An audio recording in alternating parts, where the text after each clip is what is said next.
Muy bien, buenos días. Esto de preparar todo esto.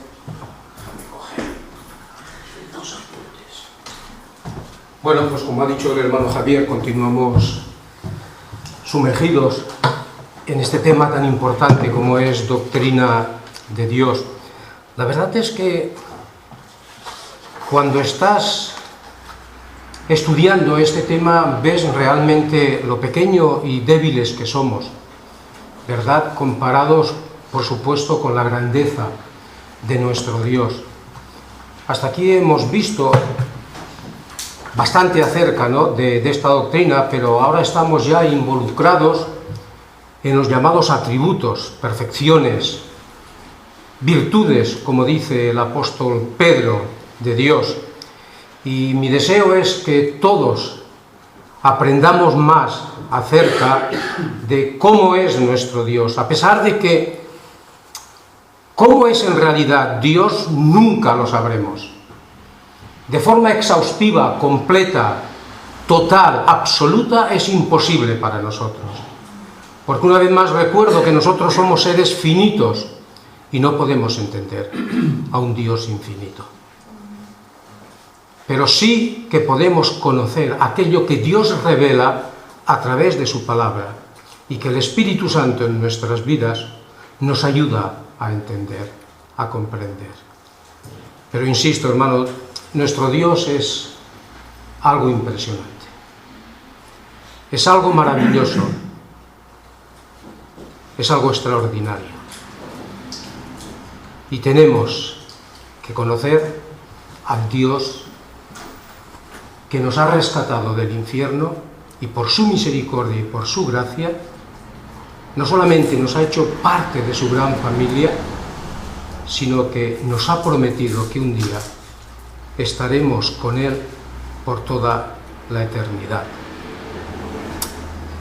Por eso digo que palabras de gratitud es lo que siempre deberían haber en nuestros corazones, en nuestro ser. Yo también me alegro de mirar y ver el rostro de Moisés y Rosa Mari, porque durante 3 meses mirábamos hacia vosotros y los encontrábamos a faltar. Como os encontramos a faltar a vosotros, si por alguna razón no podéis venir. Pero qué bueno es que los hijos de Dios, la familia de Dios, nos alegremos y nos gocemos, porque, como ha dicho el hermano Javier, hoy estamos, como cada domingo, con un propósito, un objetivo. Primero, glorificar a Dios y después tener comunión los santos, una comunión verdadera, real, auténtica, sin nada que impida que podamos tener esa comunión. Vamos a orar. Amado Dios, realmente eres un Dios incomprensible, pero gracias te damos por lo que tú revelas de ti mismo a través de tu palabra. Ayúdanos, Padre Santo, a comprenderte, a entenderte, a conocerte, a obedecerte y a servirte. Te lo pido en el nombre del Señor Jesús. Amén. Pues nada, lo dicho, continuamos. No os voy a preguntar de qué hablé hace 2 domingos, porque si no nos acordamos de lo que comimos ayer, ¿cómo nos vamos a acordar de lo que yo dije hace 2 domingos? Conchita sí me lo podría decir, porque Conchita es una hermana, una mujer que toma notas, y eso es bueno, pero no se lo voy a preguntar tampoco. Así que voy a seguir con el tema de los atributos de Dios. Pero dejad que antes hablemos de la definición de Dios, es decir, ¿cómo es Dios? No podemos decir cómo es Dios completamente, pero lo que sí podemos decir es cómo es Dios en base a lo que Él ha revelado de sí mismo. Y hay una definición según el Catecismo Menor de Westminster, que dice: Dios es espíritu infinito, eterno e inmutable en su ser, sabiduría, poder, santidad, bondad, justicia y verdad. Según dicen, esta es la definición mejor que se ha hecho de Dios. Breve definición. Y como digo, estamos hablando de los atributos de Dios, de las perfecciones, de las excelencias, de las virtudes, de la naturaleza de Dios. Y una definición del teólogo Berkov es la siguiente: los atributos de Dios son las perfecciones que son reveladas del ser divino en las Escrituras, o que son visiblemente puestos de manifiesto por Dios en las obras de su creación, providencia y redención. Permitidme un momentín.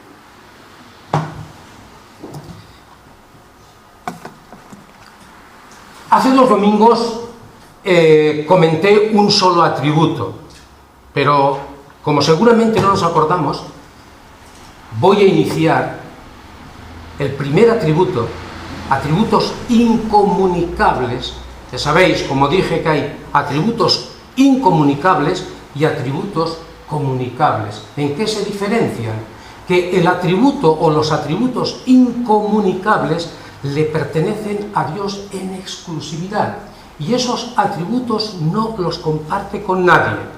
Por ejemplo, la eternidad, la omnipresencia, la omnipotencia, la omnisciencia.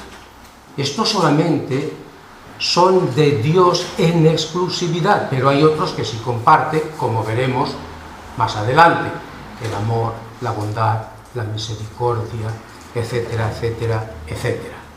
Entonces, primer atributo, y hablando de los incomunicables, vimos que es el de la autoexistencia o la independencia de Dios, es decir, existencia independiente.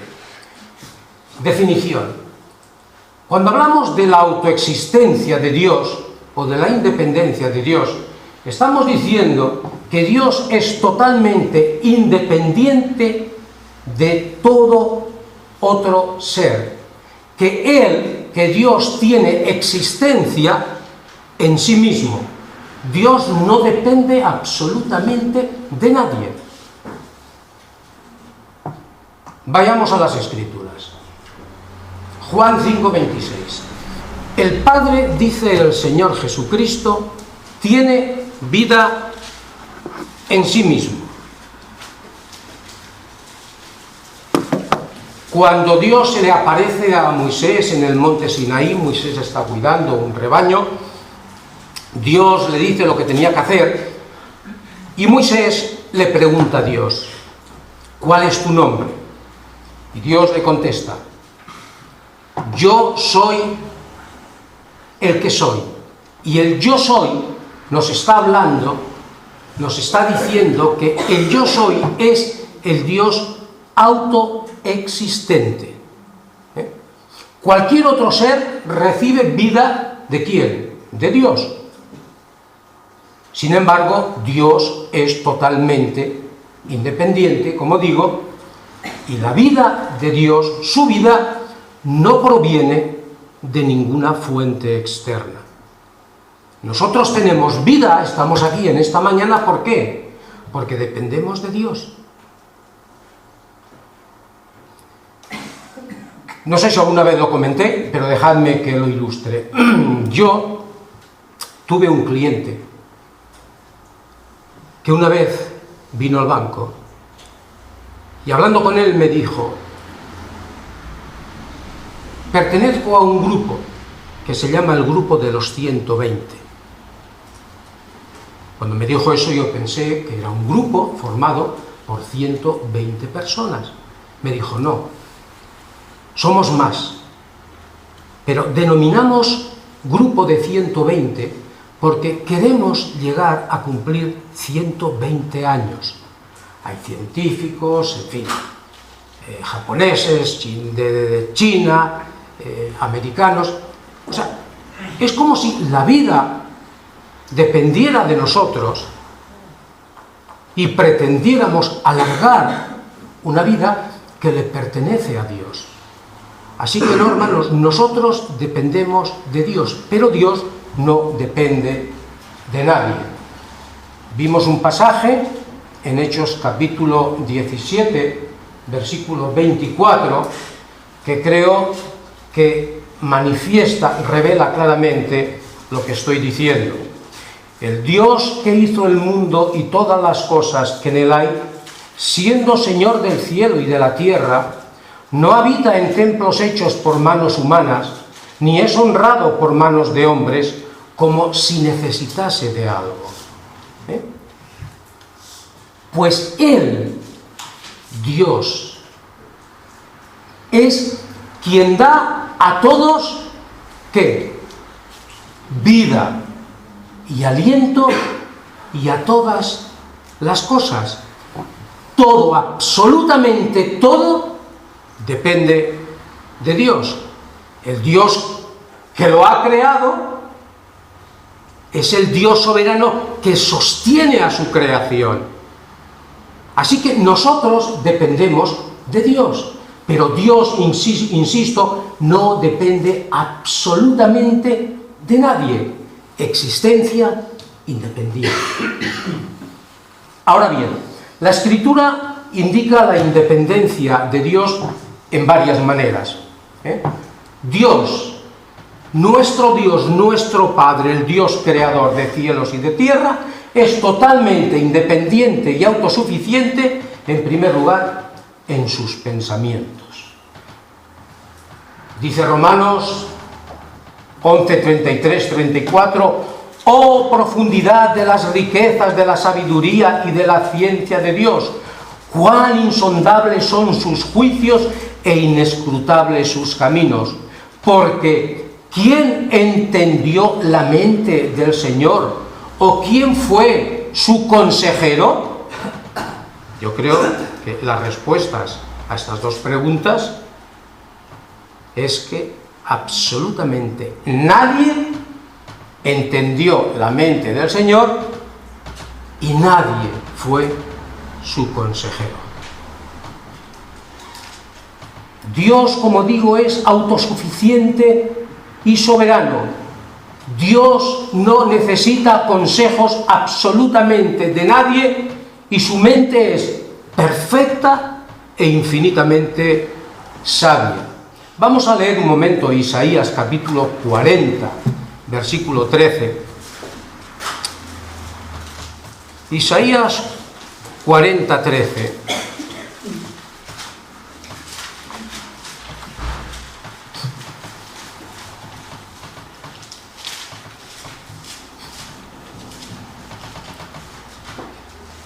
¿Quién enseñó al Espíritu de Jehová o le aconsejó enseñándole?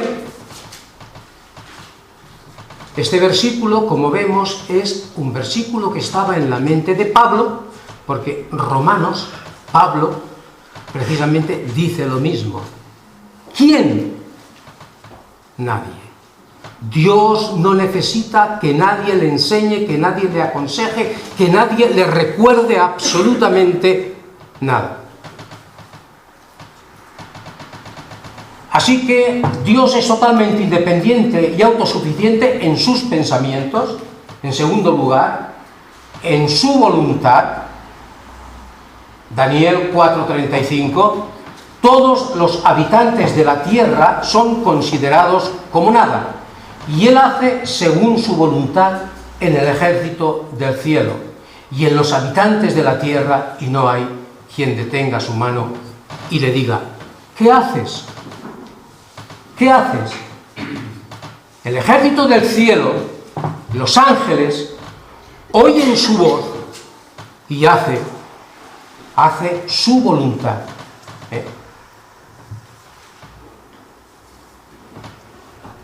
en su poder. Dios, insisto, es totalmente independiente y autosuficiente en su poder. Dice el Salmo 115:3, nuestro Dios está en los cielos y todo lo que quiso, ¿qué? ¿Ya habrá alguien que le diga por qué lo hace? Nuestro Dios, el nuestro, está en los cielos y todo lo que quiso ha hecho.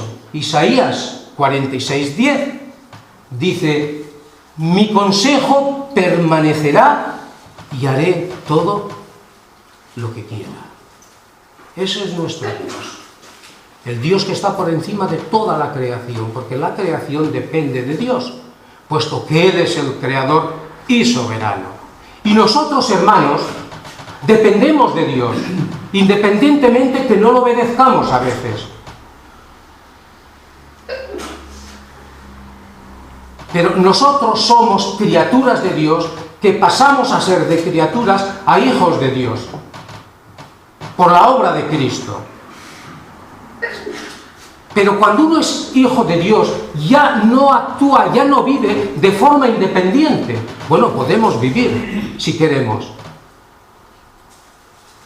Pero la realidad es que si Dios nos llama y nos acoge y hace que formemos parte de su gran familia, hermanos, nuestra obligación, además obligación, y es que como resultado de la obediencia a Dios, nuestras vidas adquieren un sentido.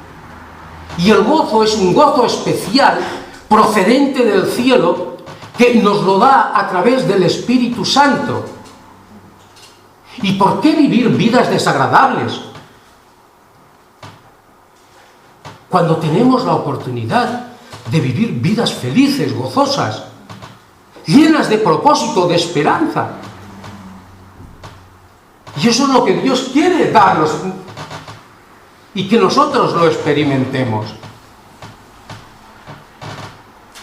Bien, este es el atributo, la autoexistencia de Dios, la independencia de Dios. En segundo lugar, tenemos la unidad de Dios, y aquí he puesto también la unicidad de Dios. Aunque estos términos parezcan lo mismo, hermanos, no lo son. Hay un matiz entre ambos. Hay un matiz entre la unidad y la unicidad. Cuando hablamos de la unidad de Dios, simplemente estamos diciendo que hay un solo Dios.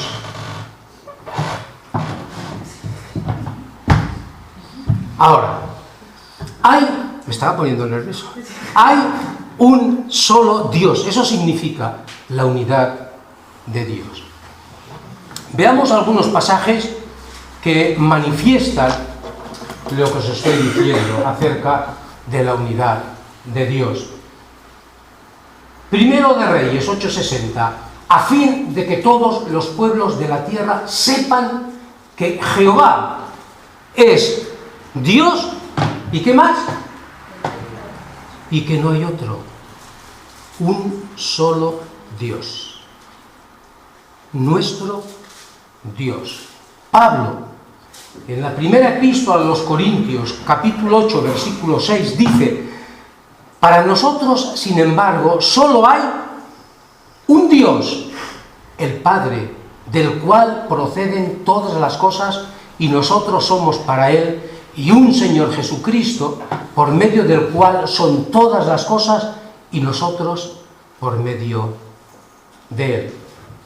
Y cuando Pablo escribe a Timoteo, primera a Timoteo capítulo 2, versículo 5, le dice, porque hay un solo Dios y un solo mediador entre Dios y los hombres, Jesucristo, hombre.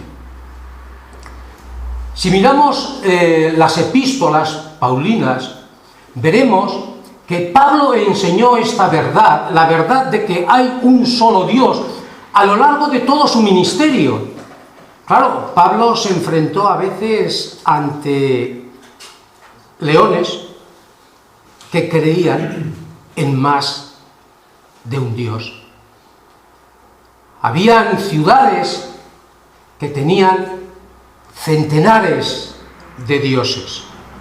Y Pablo, claro, Pablo, como digo, se tuvo que enfrentar a esta gente, como vamos a ver, porque en Pablo únicamente había grabado en su corazón la existencia de un solo Dios.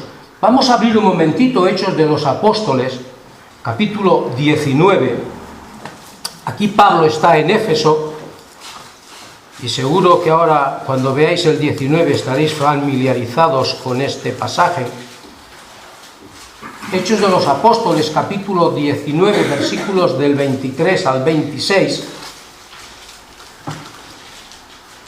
Hay un alboroto, como veis, que se titula esta porción de la palabra en Éfeso, y dice 19:23: hubo por aquel tiempo un disturbio no pequeño acerca del camino, el camino con mayúsculas, sabéis que se está refiriendo al Señor Jesucristo, porque un platero llamado Demetrio, que hacía de plata templecillos de Diana,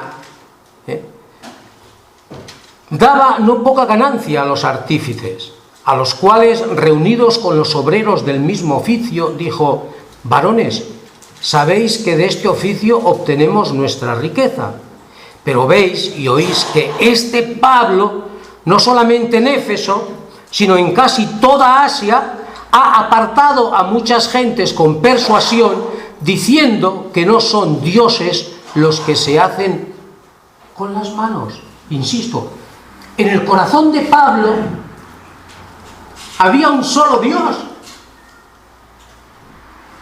el Dios que lo había salvado, el Dios que había obrado en su vida, el Dios que ha obrado en nuestras vidas. Y Pablo se mantuvo firme. Él sabía que tenía que proclamar el Evangelio de salvación. Y efectivamente la cruz es locura, como dice la palabra de Dios, para aquellos que se pierden. Pero Pablo lo tenía claro. No se amedrentaba ante nada, no se avergonzaba ante nadie, y lo que tenía claro es de predicar, proclamar que hay un solo Dios. Y aquí, claro, aquí, pues imaginaos, el negocio se iba por tierra.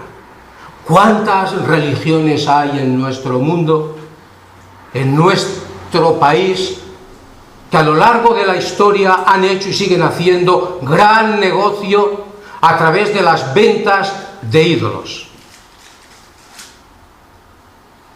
Seguramente que en Pablo, en la mente de Pablo, estaba el Salmo 115, que dice: los ídolos de ellos son plata y oro, obra de manos de hombres, tienen boca, mas no hablan, tienen ojos, mas no ven, orejas tienen, mas no oyen, tienen narices, mas no huelen, manos tienen, mas no palpan, tienen pies, mas no andan, no hablan con su garganta. Semejante a ellos son los que los hacen y cualquiera que confía en ellos.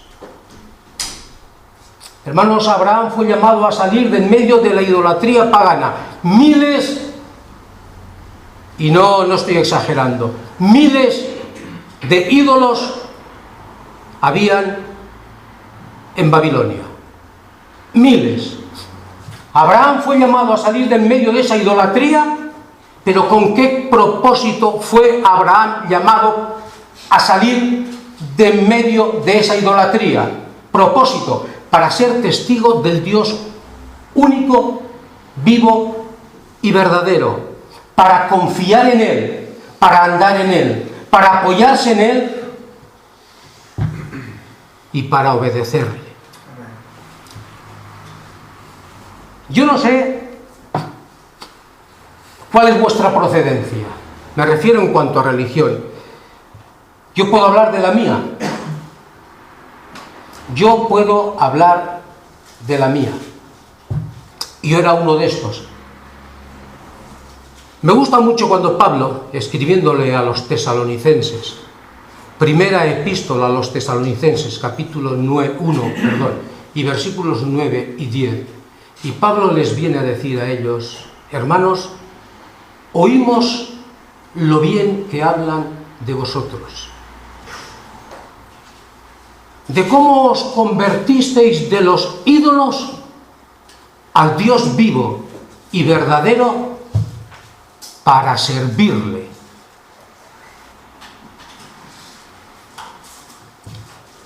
Yo he sido una persona que me he postrado delante de una imagen. Tenía orejas, pero no oía. Tenía ojos, pero no veía. Tenía boca, pero no hablaba. Y yo me postraba delante de esa imagen y le besaba los pies. Mi vida fue una vida de idolatría hasta que Dios me llamó. Pero entiendo que si Dios me ha llamado, es para servirle. Una vida cristiana es una vida activa, una vida que se ha de poner en las manos del Señor, para que nos use conforme a su voluntad. No comprendo yo una vida inactiva, una vida cristiana inactiva.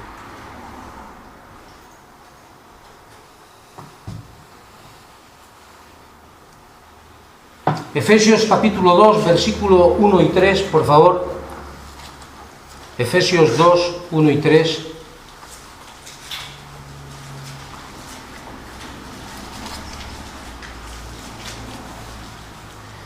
Y Él os dio vida a vosotros cuando estabais muertos en vuestros delitos y pecados, en los cuales anduvisteis en otro tiempo. En los cuales anduvisteis. Está hablando del pasado.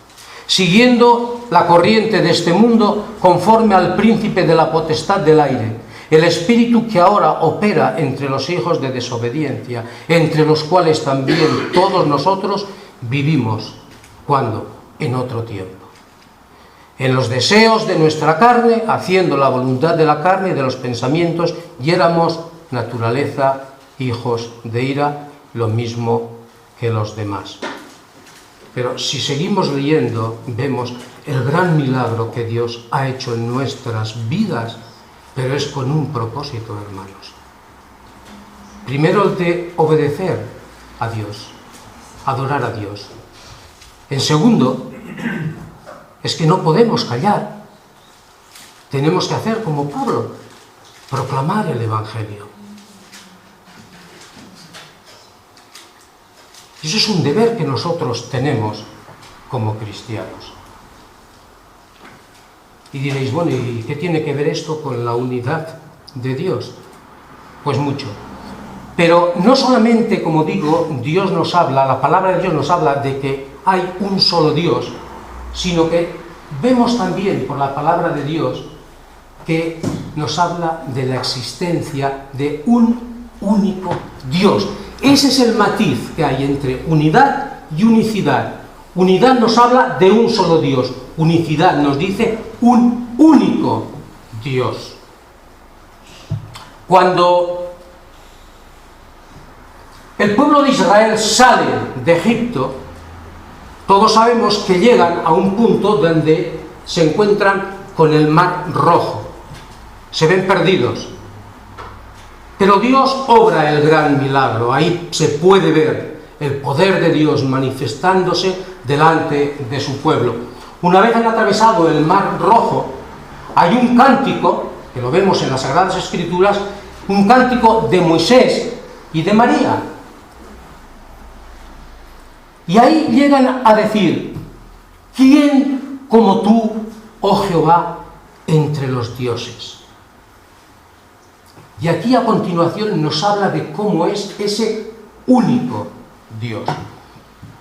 ¿Quién como tú, magnífico en santidad, terrible en maravillosas hazañas y hacedor de prodigios? Un solo Dios, pero único en su género. Y aquí vemos la unicidad de Dios, de ese extraordinario Dios. Hay otro pasaje Que alguno puede decir, bueno, aquí habla de la unidad de Dios. Esperad. Oye Israel Jehová, nuestro Dios, Jehová uno es. Esta es la traducción de la versión Reina Valera, que es la que nosotros leemos. Este pasaje tiene dos afirmaciones. Está diciendo el pueblo de Israel, Jehová, Yahvé, es nuestro Dios, nuestro único Dios. Nos está hablando de la unicidad de Dios, nuestro único Dios. Y después dice, Jehová uno es, un solo Dios. Uno y único Dios. Hermanos, esto es importante que lo tengamos claro. Bueno, Padre, Hijo y Espíritu Santo son tres dioses. No. No. No. Ya llegaremos a la Trinidad, a la Santísima Trinidad. Pero hay un solo Dios que se manifiesta en tres personas. Pero hay un solo Dios.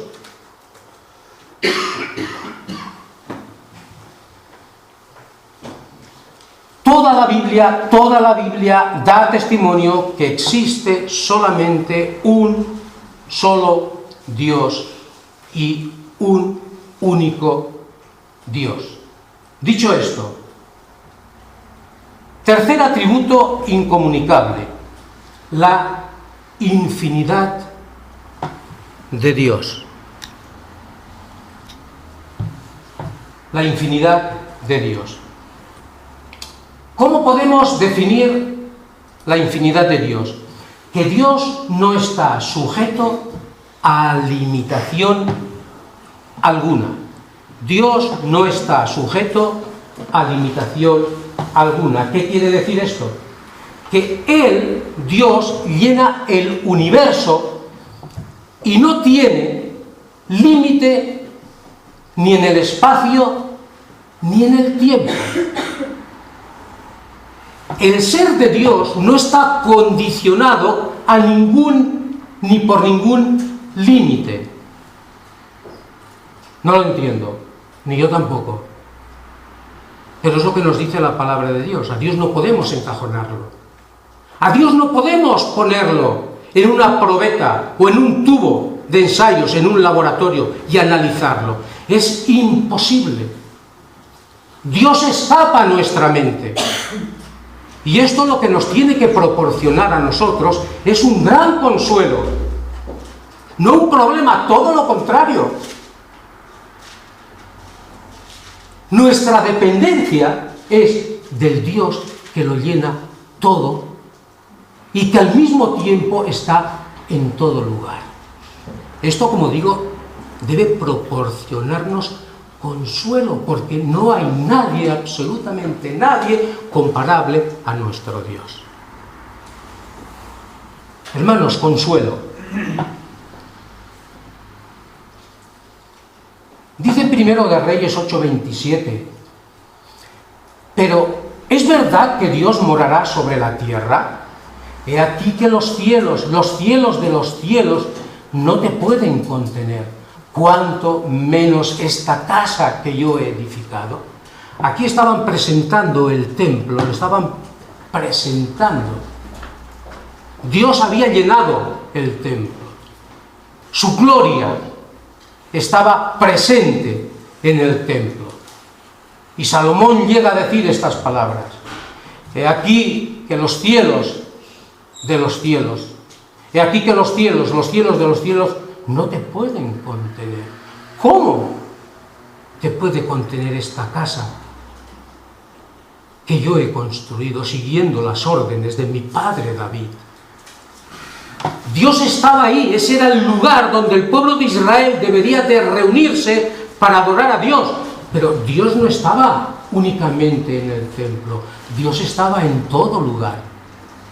Dios está en todo lugar y al mismo tiempo, pero ese era el lugar que Dios había ordenado que su pueblo se reuniera para adorarle. Ahora bien, mirad, yo os decía que Dios, todo esto nos tiene que traer consuelo, Porque si nuestro Dios es un Dios que lo llena todo, ¿cómo es posible que a la vez podamos tener comunión con Él? O sea, ¿ves el contraste? Un Dios que lo llena absolutamente todo, sin embargo ese Dios es un Dios cercano a nosotros. Un Dios al cual podemos acercarnos, a quien podemos acercarnos y con el que podemos tener comunión. Es impresionante, pero es la realidad, hermanos. Yo no me puedo acercar a según quién, sea el rey de España, sea el presidente del gobierno, sea incluso aquí las autoridades locales. Sin embargo, el Dios que lo llena todo me dice: ven, ven, ven, acércate, ten comunión conmigo. Yo te oigo y respondo, ven. Y podemos hacerlo a través del Señor Jesucristo. La infinidad de Dios se expresa, la infinidad de Dios en el espacio se expresa en su omnipresencia. Él está en todos los lugares, como digo, y está todo el tiempo, que es incomprensible para la mente humana, sí, pero insisto, lo finito no puede comprender a lo infinito. Sin embargo, dice Jeremías, yo soy Dios de cerca solamente, dice Jehová, y no Dios desde muy lejos. ¿Se ocultará alguno, dice Jehová, en escondrijos que yo no lo vea? ¿No lleno yo, dice Jehová, el cielo y la tierra? Claro que sí, pero notad, soy yo Dios de cerca solamente, lo que decía. Es un Dios cercano, pero a la vez también es un Dios que lo llena todo. La infinidad de Dios en el tiempo se expresa en su eternidad. Tampoco Dios está limitado en referencia al tiempo. ¿Por qué? Porque Dios es eterno. Dice, si Dios creó el tiempo, no puede estar limitado por lo que Él mismo creó. El tiempo creado es algo separado de la propia eternidad del Creador. Él se halla por encima del tiempo cambiante precisamente porque es eterno. Es decir, porque, como bien dice el salmista, antes que naciesen los montes y formases la tierra y el mundo, desde el siglo, es decir, desde el principio y hasta el siglo, hasta el fin, tú eres Dios. Salmo 92. 92. Y la infinidad de Dios, por último, en relación a su ser, se expresa en su perfección. Dios es absolutamente perfecto. Y tenemos el ejemplo en su amor. El amor de Dios es perfecto, sin ningún defecto o limitación. ¿Descubrirás tú los secretos de Dios?, le dice Zófar a Job. ¿Llegarás tú a la perfección del Todopoderoso? Y le dice, hablando de la perfección, es más alta que los cielos. ¿Qué harás? Es más profunda que el Seol. ¿Cómo la conocerás? Su dimensión es más extensa que la tierra y más ancha que el mar. La perfección de Dios, nos viene a decir el versículo, es incomprensible. Escapa de nuestro entendimiento. Pero insisto, ese es nuestro Dios. Un Dios real, cercano, lleno de amor, de misericordia, de gracia, que ha hecho posible en nosotros aquello, hermanos, que nos llevaba hacia el infierno, y ha hecho posible, por su gracia y por su misericordia, que podamos estar gozándonos y disfrutando de una promesa, y es el estar, el habitar con Él por toda la eternidad. Concluyo diciendo, ¿cómo respondemos nosotros a un Dios como el nuestro, lleno de amor y de misericordia? Que el Señor nos ayude a conocerle y a servirle. Que el Señor nos ayude a todos. Amén.